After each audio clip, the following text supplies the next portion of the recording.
விமர்சனங்கள் நாங்க தொடங்கியதிலிருந்து கொள்கை எதிரி பாஜகன்னு சொல்லி இருக்கிறோம், அரசியல் எதிரி திமுகன்னு சொல்லி இருக்கிறோம். நாங்க இன்னைக்கு பொதுக்குழுவிலையும் வெளிப்படையாக விமர்சிச்சிருக்கிறோம்ன்றது ஒன்று. ராஜ்மோகன் சொல்றது அதிமுக இன்னைக்கு எல்லாம் டெல்லிக்கு போனதை பூடகமா சொல்ற, அதை பத்தி நாங்க அப்புறம் பேசிக்கிறோன்ற இடத்தில் தாவேக்கா அந்த இடத்துக்கு நாங்க வந்துட்டோம். ரீப்ளேஸ் திமுகவுக்கான ரீப்ளேஸ்மெண்டா கூட தாவேக்கா இருக்குன்றது அது சாத்தியமாகுமா களத்துல? தாவேக்கா ஆட்சியவே பிடிக்கட்டுங்க, ஒன்றும் பிரச்சனை கிடையாது. தமிழ்நாட்டினுடைய முதன்மை கட்சியாக கூட வரட்டும். அவங்க கட்சி தொடங்கும் போதும் மாநாடு நடத்தும் போதும் வாழ்த்திய கட்சி விசிகா. மனமுவந்து வாழ்த்தினார், வரவேற்றார் எங்களுடைய தலைவர். எங்க கட்சியிலிருந்து துணை பொதுச் செயலாளராக இருந்தவர் சஸ்பெண்ட் செய்யப்பட்டதற்காக கட்சியை விட்டே போய் தாவேக்கால இணைந்தார். இணைஞ்சிட்டு வந்து எங்க தலைவரை பார்த்து வாழ்த்து வாங்க வந்தார். அப்போதும் அவர் திமுகவை கடுமையாக விமர்சிக்க கூடியவர் என்பது தெரிந்தும் கூட அப்படி குறுக்கி பார்க்காமல் மனமுவந்து கட்சி அலுவலகத்துக்கு வந்தவரை வரவேற்று வாழ்த்தி அனுப்பினார். அப்படி மாண்போடு வெளிப்பட்டு கொண்டிருக்கிறோம். அவர் எங்களுடைய தலைவர் குறித்து ஒரு விமர்சனத்தை, அது விமர்சனம் கூட சொல்ல முடியாது, ஒரு குறை மதிப்பீட்டை செய்த போது நான் கொஞ்சம் கடுமையான வார்த்தைகள்ல உங்களுடைய தொலைக்காட்சியில நேரலையில விஜய் குறித்து பேசினேன். உடனே எங்க தலைவர் என்கிட்ட தொடர்புக்கு வந்து அப்படி நம்ம பேசக்கூடாது, உங்கள் வார்த்தையை திரும்ப பெறுங்கன்னாரு. மறுநாள் நான் திரும்ப பெற்றுக்கொண்டேன். இப்படி நாங்கள் தாவேக்கா விஷயத்துல கண்ணியமாக வெளிப்பட்டு கொண்டிருக்கிறோம். ஆனால் இன்னைக்கு மேட வரைக்கும் முழுக்க முழுக்க விடுதலை சிறுத்தைகள் மீது காழ்ப்பும் வன்மமும் அவதூறும் செய்யப்பட்டிருக்கிறது. குறிப்பா வேங்கைவயல் பிரச்சனையில இன்னைக்கு ஆதவ அர்ஜுன் விஜயை வைத்துக் கொண்டு மேடையில பேசின பேச்சு எவ்வளவு கண்டிக்கத்தக்க பேச்சு. வேங்கைவயல் என்கிற அந்த சம்பவம் நடந்த உடனேயே அந்த களத்தில் நின்றவர்கள் விடுதலை சிறுத்தைகள். எங்களுடைய மாவட்ட செயலாளர், புதுக்கோட்டை மாவட்ட செயலாளர் தான் போய் அதை மிகப்பெரிய அளவுக்கு வெளியே கொண்டு வர்றாரு பிரச்சனையவே. அன்றிலிருந்து அதற்கு பிறகு ஓரிரு நாட்கள்ல சட்டமன்ற உறுப்பினர்கள் அங்க போறோம் களத்துக்கு, நாங்க விசிக சட்டமன்ற உறுப்பினர்கள். அதுக்கப்புறம் டிசம்பர் 31 புதுக்கோட்டையில எங்க தலைவர் ஆர்ப்பாட்டத்தை நடத்துறார்.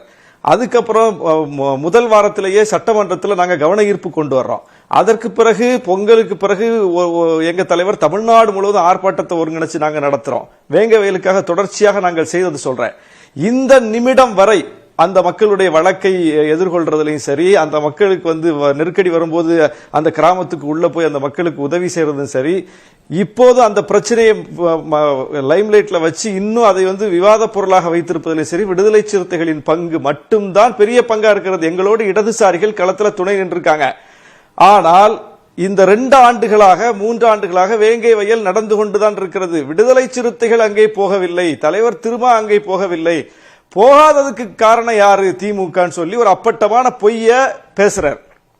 எவ்வளவு பெரிய தவறு இது! நீங்க ஏன் எடப்பாடி போகலன்னு கேட்டா நியாயம். ஒரு ஆளுங்கட்சி திமுக இருக்கும்போது ஒரு பிரச்சனை நடந்திருக்குது, அதுவும் பட்டியலின மக்களுக்கு எதிரான ஒரு விஷயம் நடந்திருக்குது, அதுவும் சட்ட ஒழுங்குக்கு சவால் விடக்கூடிய வகையில ஒன்று நடந்திருக்குதுன்னா அந்த இடத்துல அதை கையில் எடுக்க வேண்டியது எதிர்கட்சிகள். ஆனா கூட்டணி கட்சியாக இருந்த போதும் கூட நான் சொன்னது போல இவ்வளவு பெரிய பங்களிப்பை அந்த களத்துல நாங்க மட்டும்தான் நின்று எதிர்கொண்டுட்டு வர்றோம். அதுதான் பிரச்சனையே. விசிகே மட்டுமே அதை சந்தித்துக் கொண்டிருக்கிறது என்பதுதான் பிரச்சனையே. ஏன் எல்லாருடைய குரல் அதுக்கு வரல? இப்ப விஜய் பொதுவாழ்வுக்கு வந்து கட்சி தொடங்கி 2 ஆண்டுகள் ஆயிடுச்சுல, இதுவரைக்கும் அவர் வேங்கவயலுக்கு போனாரா? விடுதலை சிறுத்தைகள் இன்னைக்கு பேசக்கூடியவர் ஓராண்டு இருந்தார்ல, அவர் வேங்கவயலுக்கு போனாரா? நான் பேசிக்கிட்டு இருக்கேன்னா நான் போயிருக்கேன் வேங்கவயலுக்கு, நான் அந்த எங்க தலைவர் போயிருக்காரு, நாங்க அந்த களத்து நின்று சந்திக்கிறோம். ஆனால் இன்னைக்கு இங்க இருந்து அங்க போய் பேசுறவர் போகல, விஜய் இதுவரைக்கும் போகல. ஆனா இனிமேல் போவாரா? ஒரு பிரச்சனை நடந்த பிறகு ஷானவாஸ், இந்த பிரச்சனை தலைப்பு திமுக தாவேக்கான்ற இடத்துல நீங்க ஒரு நுணுக்கமான இடத்துக்கு வரீங்க, இன்னொரு வார்த்தையும் பயன்படுத்துறீங்க. விசிகாவின் மீது ஒரு வன்மம் காழ்ப்பு இருக்கு அப்படின்னா, முன்பு நேசத்தோடு உங்களை அழைச்சாங்க, நீங்க வரல அப்படின்றதுனால விசிகா மீதான அட்டாக் ஆரம்பிச்சிருச்சுன்னு சொல்றீங்களா? அதனாலதான் அந்த புள்ளியிலிருந்து உங்க வாதத்தை தொடங்குனீங்களா? இல்லைங்க, நாங்களும் வந்து விமர்சனத்துக்கு அப்பாற்பட்டவர்கள் கிடையாது. எங்கள் மீது அவர்களுக்கு அரசியல் விமர்சனம் இருந்தால் தாராளமாக கேட்டோம். ஆனால் அது வந்து லாஜிக்கா இருக்கணுங்கிற, பொய்ய சொல்லக்கூடாதுல்ல. வேங்கை வயலுக்கு எங்க தலைவர் போகல, விசிக்கு அதை பத்தி பேசல, திமுக தடுத்து விட்டது என்கிற தொனியில வந்து தாவேக்கா மேடையில விஜய் அவர்களை வைத்துக் கொண்டே பேசுவது என்பது எவ்வளவு பெரிய ஒரு முறையற்ற செயல் அது. அப்போ அவங்க கட்சி எப்படி போறாங்க பாருங்க. இது ஒரு லைனா? இப்படி போலாமா? அப்ப இது தவறான ஒரு விஷயங்களை கையில் எடுக்கிறாங்க. மீண்டும் மீண்டும் வந்து எங்க தலைவர் குறித்து அவருடைய உயரத்தை வந்து குறைத்து மதிப்பிடுவதும் அவமரியாதை செய்வதும் எங்க வேலையா இருக்கு. விஜயே இதைத்தான் செஞ்சாரு. திமுக சொன்னதுனால அம்பேத்கர் நூல் வெளியீட்டு மேடைக்கு வரல, விசிக தலைவர் வரலன்னு சொன்னாரு. நாங்க அதனாலதான் அன்னைக்கு ஆத்திரப்பட்டோம். அப்படி ஒரு தலைவரை அப்படி கொச்சப்படுத்தாதீங்க. திரும்ப திரும்ப உங்கள்கிட்ட சொல்லிக்கிட்டு இருக்கோம். பிஜேபியினுடைய சொல் கேட்டுதான் விஜய் நடக்கிறாரு நாங்க சொன்னா நல்லா இருக்குமா?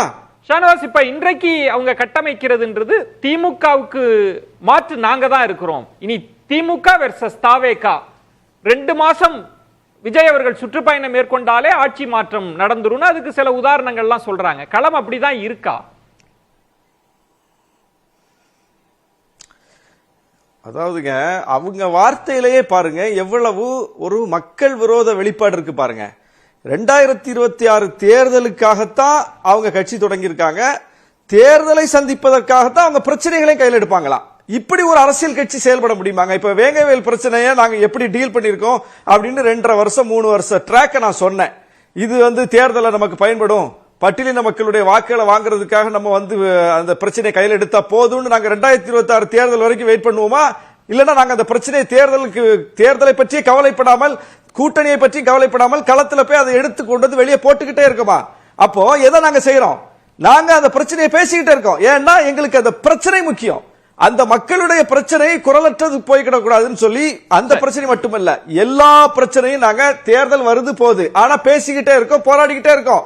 அப்படித்தான் ஒவ்வொரு கட்சியும் போராடுது. ஆனா இவர்கள் கட்சி தொடங்கி இவ்வளவு நாள் ஆச்சு, எந்த பெரிய போராட்டத்தையும் எடுக்கவில்லை, எந்த களத்திற்கும் பெரிதாக போகவில்லை. சும்மா ஒரு 5 மேடைக்கு வந்திருக்காரு, அவ்வளவுதான். இந்த ஓராண்டுல 5 மேடை, அதுல 1 தான் களத்துக்கு போனது பரந்தூருக்கு. அதுவும் வண்டியை விட்டு இறங்காம மக்களை பார்த்துட்டு போயிட்டாரு. களத்துக்கே இன்னும் வரல. அது சரவணன் சொன்னது, திமுக ஆட்சிக்கு வந்ததா இருக்கலாம், அதிமுக வந்ததா இருக்கலாம், ஒரு கிரவுண்ட் ஒர்க் இருந்தது, களத்திற்கு போனாங்க. ஆனா நீங்க எல்லா பிரச்சனையும் தேர்தலோட முடிச்சு கட்சி ஆரம்பிக்க வெற்றி வெற்றி அது மட்டுமே சொன்னா போதுமா என்ற கேள்விதானே எழுப்பு. 3 கேள்விகள் கேட்டிருக்கார், பதில் சொல்ல அனுமதிங்க. அண்ணன் திருமா, வேங்கவேல், களப்போராட்டம். அண்ணன் திருமா அவர்கள் மீது மிகுந்த மரியாதை நாங்க வச்சிருக்கிறோம். 35 வயதில் எல்லோரும் சொந்த வீடு கட்ட ஆசைப்படுகிற பொழுது 35வது வயதிலேயே தனது முன்னோர்களுக்காக, அந்த தியாகிகளுக்காக மணிமண்டபம் கட்டிய ஒரே தலைவன். அவரோடு நான் பர்சனலா பேசும்போது டி நகர்னு ஒரு வாட்டி பேசிட்டேன். டி நகர் சொல்லாத தம்பி, தியாகராய நகர்னு சொல்ல, தியாகராயர் முக்கிய இந்த மண்ணுக்குன்னு சொல்லி கொடுத்த ஆசான், பொலிட்டிக்கல் மாஸ்டர். அவர் மீது மிகுந்த வாஞ்சை வைத்திருக்கக்கூடிய, மதிப்பை வைத்திருக்கக்கூடிய எங்களுடைய தேர்தல் மேலாண்மை பொதுச் செயலாளர் அவர்கள் மேடைகள் சொன்ன துணி பொருள் தவறாக புரிந்து கொள்ளப்பட்டிருக்கிறது. அவர் எப்படிங்க அண்ணன் திருமா பத்தி தப்பா பேசுவார்? அவர் சொன்னது என்ன தெரியுமா? எஸ், வேங்கவேலுக்கு விடுதலை சிறுத்தைகள் போராடுவாங்க, அவங்க குரல் கொடுக்காம வேற யாரு குரல் கொடுப்பாங்க? அவங்க குரல் கொடுக்கலன்னா தான் நம்ம ஆச்சரியப்பட்டிருப்போம், விமர்சனம் செஞ்சிருப்போம். என்ன பிரச்சனை தெரியுமா? அவர் சொல்ல வந்தது என்னன்னா, இந்த வேங்கவேல் பிரச்சனை மட்டும் கிடையாது, தமிழ்நாடு முழுக்க ஒடுக்கப்பட்ட மக்கள் எதிராக நடக்கக்கூடிய எல்லா பிரச்சனைகளின் போதும் குரல் கொடுக்கறாங்க, போராடுறாங்க. ஜியோகிராபிக்கல் பிரசன்ஸ் இருக்குல்ல, வேங்கவேல் என்பது தமிழ்நாட்டுக்குள்ளார இன்னொரு நாடா மாத்தி வச்சிருக்காங்க, சிக்னல் ஜாமர் வச்சிருக்காங்க. ஆளுங்கட்சிக்கு அனுசரணையாக பேசக்கூடிய அரசு தலைவர்கள் மட்டும்தான் உள்ளே அனுமதிக்கப்படுறாங்க, இல்லைன்னா பேரிகேட் போடப்படுது, ஊடகவியலாளர் உள்ள போக முடியல. அதே விடுதலை சிறுத்தைகள் கட்சியில் இருந்து, அங்க இருந்து, வேங்கவேலில் இருந்து எல்லோருக்கும் அம்பேத்கர் புத்தகத்திற்காக, அந்த வெளியீட்டு விழாவிற்காக அந்த சாமானிய பெண்களை, மலம் கலந்த தண்ணீரை குடித்து அந்த பெண்களை கூட்டு வந்த தம்பி பர்சனலா எனக்கு தெரியும், அவர் பேரை சொல்ல நான் விரும்பல, இன்டெலிஜென்ஸ். ஆனா எவ்வளவு நெருக்கடி தெரியுமா சார்? டெய்லி அவங்க நரக வேதனை அனுபவிக்கிறாங்க. இல்ல, இது 3 கேள்வி பதில் சொல்ல மாட்டான்னு வேகமா சொல்லிடுறேன். என்ன தெரியுமா பிரச்சனை? அந்த மலம் கலந்த தண்ணியை குடித்த போது வருந்த வேதனையை விட, என் குழந்தை பொண்ணு குடிச்ச பிறந்த வேதனையை விட, அதை கலந்ததே நாங்க தான் சொன்னப்ப எங்களுக்கு வேதனை அதிகமா நாங்க பேசாம செத்துலாம்னு சொன்னாங்க பாருங்க. குற்றப்பத்திரிகை வச்சாங்க. இல்லங்க இல்லங்க இல்லங்க, ஆதவ் சொன்னது தப்புங்க. ஆதவ் சொன்னது தப்பா நீங்க இன்டர்பிரேட் பண்றீங்க, அது தப்பு. நான் சொல்றேன், அவர் சொன்னது நான் இல்லங்க, நான் சொன்ன பதில முழுமையாக்கி விடுங்க. ஒரே ஒரு கேள்விதான் ராஜ்மோகன், இப்ப நீங்க வேங்கை வயல் இஷ்யூ இருக்கு அப்படின்னா, இதெல்லாம் நடந்த போதும் விஜய் அவர்கள் மௌன சாட்சியா பார்த்துட்டு தானே இருக்காங்க. இப்ப அதுதான் பாவேகாவோட ரோல் என்ன சார்? அததான் சார் சொல்ல வர, சொல்ல அனுமதிங்க. எல்லோருக்கும் அம்பேத்கர் புத்தக வெளியீட்டு விழால அண்ணன் திருமாவை சிறுமைப்படுத்தியதா நீங்க கட்டமைப்பதே தப்பு. நாங்க எப்படி சிறுமைப்படுத்துவோம்? அவர் கலந்துக்குவாரு, அவரும் எங்களுடைய தலைவரும் ஒரே மேடையில் வருவாங்க. நாங்கள் வழிமேல் விழி வைத்து காத்திருந்தோம். ஆனா ஆஃப் தி ரெக்கார்டா எல்லாருக்கும் தெரியும் எப்படி நெருக்கடி, எந்த தலைவர் எந்த அமைச்சர் போன் பண்ணி போக கூடாது சொன்னார்னு எனக்கு தெரியும் சார். அவர் சொல்ல விரும்பல சார். அவர் நீங்க இல்லங்க அது விடுங்க ராஜ்மோகன். இல்ல நான் ஒரே ஒரு பாயிண்ட், ஆதவ் அர்ஜுனா அவர்களும் ரொம்ப பெருமைப்படுத்துறீங்க, நீங்களும் சொல்றீங்க, எங்க அண்ணன் சொல்றீங்க. ஆனா எங்க சிறுமைப்படுத்துறீங்கன்னா, திருமாவளவன் அவர்களே சொல்றாங்க, நான் யார் பேச்சுக்கும் கட்டுப்பட்டவன் கிடையாது. ஆனா நீங்க திரும்ப என்ன கட்டமைக்கிறீங்கன்னா ஒரு அமைச்சர் பேசிட்டாரு அதனால அவர் இல்ல வரல. நான் கட்டமைக்கவே இல்லைங்க. இது நீங்க அவர் ஆளுமையை நீங்க சிதைக்கிறது கேட்ட சார். துணை கிடையவே கிடையாது சார். நீங்க கேட்ட துணை கேள்விக்கு நான் சொன்ன பதில் எனக்கு தெரியும், நான் சொல்ல விரும்பலன்னு சொல்றேன். அவர் சொன்னதால அண்ணன் திருமா போகல நான் மீன் பண்ணல. நான் சொல்ல வர மீனிங் தெரியுமா? 160 இடங்களில் சரி. விடுதலை சிறுத்தைகள் கட்சியினுடைய கொடியை ஏற்றுவதற்கு 160 இடங்களில் மறுக்கப்பட்டிருக்கு. சரி, நம்ம பர்மிஷன் மறுக்கப்பட்டிருக்கீங்க. மதுரையில குடியேற்றவங்க 19 பேர் மேல எஃப்ஐஆர் போட்டிருக்காங்க. கூட்டணி கட்சியில இருக்க கூடியவங்க. இது தவறு இல்லையா? கூட்டணி கட்சியை விடுங்க, எந்த அரசியல் கட்சியாக இருக்கட்டும், ஆளுங்கட்சிக்கு எதிராக போராட அனுமதி மறுக்கப்படுகிறது. சட்டசபை நடக்குதுன்றாங்க. மது பிரச்சனைக்கு எதிராக போராட அனுமதி மறுக்கப்படுகிறது. இதெல்லாம் பிரச்சனை இல்லையா? விமர்சனங்கள் இல்ல இல்லைங்க. மூணாவது கேள்விக்கு பதில் சொல்றேன். ஒரு 2 லைன்ல பதில் சொல்றேன். எதுக்கெல்லாம் போராடுறீங்கன்னு. கோயம்புத்தூர்ல குப்பை கணக்கு எதிராக தமிழக வெற்றி கழகம் போராடியது. முல்லை பெரியார் பிரச்சனையில தேனியில் இருக்கக்கூடிய விவசாயிகளோடு தமிழக வெற்றி கழகம் சேர்ந்து போராடியது.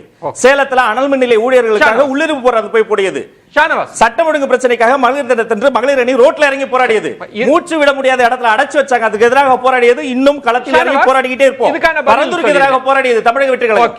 இன்னும் எவ்வளவு வேணும்? தினம் தினம் போராடிக்கிட்டு இருக்கோம். கிரவுண்ட் அப்படி மாறி இருக்கா? திமுக கூட்டணி வெர்சஸ் தாவேகா அப்படின்னு அதுதான் மீண்டும் அவங்க ஒரு 35 ஆண்டு கால பொது வாழ்வுக்குரிய தன்னுடைய முடிவை தானே எடுக்கிற சட்டமன்ற உறுப்பினர் பதவியை கூட ரிசைன் பண்ணிட்டு போன, சொந்த சின்னத்தில் நின்று வெற்றி பெறணுங்கிறதுக்காக சின்னமே இல்லாத போதும் சுயேட்சை சின்னம் வாங்கி தொடர்ந்து எங்களுடைய அரசியல் இருப்பை சுயமரியாதையோடு தக்க வைத்துக் கொள்கிற ஒரு ஸ்பிரிட் உள்ள ஒரு லீடரை மீண்டும் மீண்டும் இப்ப வரைக்கும் அப்படிதான் சொல்றாங்க. திமுக பேச்ச கேட்டுதான் அந்த விழா மேடைக்கு வரல. விழா மேடைக்கு வருவோம் முதல்ல கமிட் பண்ணாங்க. இல்ல இல்ல நான் சொல்றேன், சொல்லாத வார்த்தைகளை இட்டு நிரப்பாதீங்க. அப்படி சொல்லாதீங்க. நீங்க முதல்ல அன்னைக்கு விஜய் பேசியதை அவருக்கு திரும்ப வரல. வெளியில பேசுங்க சொல்லுங்க. நான் சொன்னதுக்கான அர்த்தம் நானா சொல்லணும். இல்லங்க, அவர் பேசுறது உங்க மைண்ட்ல நினைக்கிற அர்த்தம் கிடையாது. இல்ல சார், நான் இன்னொன்னு சொல்றேன். இல்ல நான் புதிய தலைமுறை அரங்கத்துல பதிவு பண்றேன். அர்த்தம் கிடையாது. புதிய தலைமுறை அரங்கத்துல பதிவு பண்றேன். ஆரம்பத்துல இருந்து தொகுப்பாளர் இவர் சொல்றாரு இந்த கேள்வியை கேட்டு சொல்லுங்கன்னு. ஷானவாஸ் பேசும்போது இவர் பேசுறாரு, நான் பேசும்போது இவர் பேசுறாரு. இல்ல சார், தொடர்ந்து எல்லாரும் பேசும்போது அவரே பேசணும்னு நினைக்கிறாரு பாருங்க. இதேதான் நாங்க எதிர்க்கிறோம். அவர் பேச விடுங்க. கிரவுண்ட் எப்படி மாறி இருக்கா அப்படி? அதுதான் நான் கேக்குறது. திமுக கூட்டணி வெர்சஸ் தாவேகா. தாவேகா ஒரு பெரிய மாற்றத்தை நிகழ்த்தும்னு சொல்றாங்க, அப்படி மாறி இருக்கான்றதான். நான் அதுதாக சொல்றேன். நாங்கள் நடத்தி கொண்டிருக்கிற போராட்டம் எல்லாமுமே எங்கள் தலைவரை தலைமையேற்று நடத்தி கொண்டிருக்கிற போராட்டம். திமுக ஆட்சியிலும் கூட திமுக ஆட்சியை எதிர்த்தே நாங்க பல போராட்டத்தை பண்ணியிருக்கோம். எங்க தலைவரே களத்தில் இறங்கி பண்ணியிருக்கிறார். அதான் முக்கியமானது. ஒரு தலைவர் தான் கொண்டு போகணும் களத்துக்கு முதல்ல விஷயத்தை. அப்படி விஜய் அவர்கள் எந்த போராட்டத்திலும் பங்கேற்கவில்லை. அவர் பரந்தூர் கூட எப்படி போனாரு, அங்க எப்படி மக்களை சந்திச்சாருங்க. எல்லா ஊடகத்திலயும் பரந்தூர் விமான நிலைய போராட்டத்தை பார்ப்போம். அவர் பேசிட்டோம். இல்ல அவர் பேசும்போது நீங்க மட்டும் பேசுறீங்க. Shanavas continue please. அவர் தொலைவில் இருக்கார். அவங்க நீங்க பாருங்க, இன்னைக்கு மேடையில கூட அவருடைய கொள்கை எதிரின்னு பாஜகவை மீண்டும் டிக்ளேர் பண்றாங்கல்ல. அப்ப அந்த கொள்கை எதிரியை பலவீனப்படுத்துற வேலையை தானே தமிழ்நாட்டில் செய்யணும். அப்போ அவர்களை பலப்படுத்துற வேலையை ஒரு கட்சி இங்க பண்ணுது. போய் எடப்பாடி போய் அமித்ஷாவை சந்திச்சுட்டு வர்றாரு. இவ்வளவு நாள் இவங்க கூட்டணி வைக்கலாங்கிற மாதிரியான பேச்சு ஓடிக்கிட்டு இருந்தது. இப்ப அவங்க பிஜேபியோட போயிட்டாங்க. பிஜேபியோட போன உடனே இவங்க அதுக்கு பிறகு அந்த விமர்சனத்தை கூர்மைப்படுத்தணும்ல. பிஜேபியை இவங்க கொள்கை எதிரியை எதிர்க்கக்கூடிய திமுகவையும் அதனுடைய கூட்டணியும் குறி வச்சு பேசுறாங்களே தவிர, கொள்கை எதிரியோடு சமரசம் செய்து கொண்டு கூட்டணிக்கு தயாராகிவிட்டு அவங்கள மீண்டும் தமிழ்நாட்டு களத்துல வலுப்படுத்தக்கூடிய வேலை செய்யக்கூடியவங்களை பத்திய பேச்சும் இல்ல, மூச்சும் இல்ல. பின்னாடி பார்த்துப்பாங்களா? உங்க கண்ணுக்கு முன்னாடியே உங்க கொள்கை எதிரியை கொண்டு வந்து களத்துல மீண்டும் கரங்கோத்து வலுப்படுத்த போறாங்கிற செய்தி வந்தாச்சு. அதுக்கு பிறகு அந்த கட்சி குறித்த அமைதி. அப்புறம் ஊழல்னு சொல்லி திமுகவை தான் பேசுறாங்களே தவிர, ஊழலால் தண்டிக்கப்பட்ட சிறைக்கு போன ஜெயலலிதா அம்மையார பெரிய இரும்பு மனிதர் அப்படின்னு அதே மேடையில புகழாரம் சூட்டுறாங்க, பாராட்டுறாங்க. அவங்க 2016 தேர்தலில் தனிச்சு சந்திச்சாங்க அப்படிங்கிறாங்க. அதுல ஒரு 5 கட்சி இருந்துச்சு. ஆனா 5 கட்சியுமே ரெட்டையில நிக்க வச்சு ஜெயிக்க வைத்தவர், போட்டியிட வைத்தவர் ஜெயலலிதா. ஒரு கட்சியை கூட அவர்களுடைய சின்னத்திலோ சுயேட்சை சின்னத்திலோ போட்டியிட அவர் அனுமதிக்கல. ஆனா அந்த விமர்சனத்தை எங்க கொண்டு வர்றாருன்னா திமுக கொண்டு வர்றாரு. திமுக கூட்டணியில் உள்ள கட்சி எல்லாம் சூரியன்ல நிக்க சொல்றாங்க. இது நியாயமானு அங்க அந்த மேடையில பேசுறாங்க. ஆனா அதை செஞ்சது யாரு? திமுக கூட்டணியில நான் பேசிட்டு இருக்கேன்னா நான் சூரிய சின்னத்துல நின்று எம்எல்ஏ இல்ல, நான் பானை சின்னத்துல நின்று எம்எல்ஏ. இப்பதான் பானை எங்களுக்கு அங்கீகரிக்கப்பட்டிருக்கு. ஆனா நான் நிக்கும் போது பானை எங்க சின்னம் கிடையாது, சுயேட்சை சின்னம். ஆனா ஜெயலலிதா அவர்களோடு 2016 கூட்டணி வைத்த கட்சிகள் கருணாசு, தனியரசு, தமிமுன் அன்சாரி எத்தனை பேர் எல்லாம் எம்எல்ஏ ஆனாங்களா? எப்படி ஆனாங்க? இரட்டை இலையில் ஆனாங்க. ஒரு கட்சியாவது அந்த அம்மா வந்து வேற ஒரு சின்னத்துல நிக்க அனுமதிச்சாங்களா? அப்ப நீங்க விமர்சனம் அந்த விமர்சனத்தை உங்க மேடல வைக்கிறீங்கன்னா நியாயமா வைக்கணும்ல. அப்ப இவங்களுக்கு அதிமுக விட்டுறாங்க, முழுக்க முழுக்க இந்த பக்கம் ஒரு காழ்ப்பு இருக்கு, அதை வெளிப்படுத்துறாங்க. பேசலாம் ஷானவாஸ்.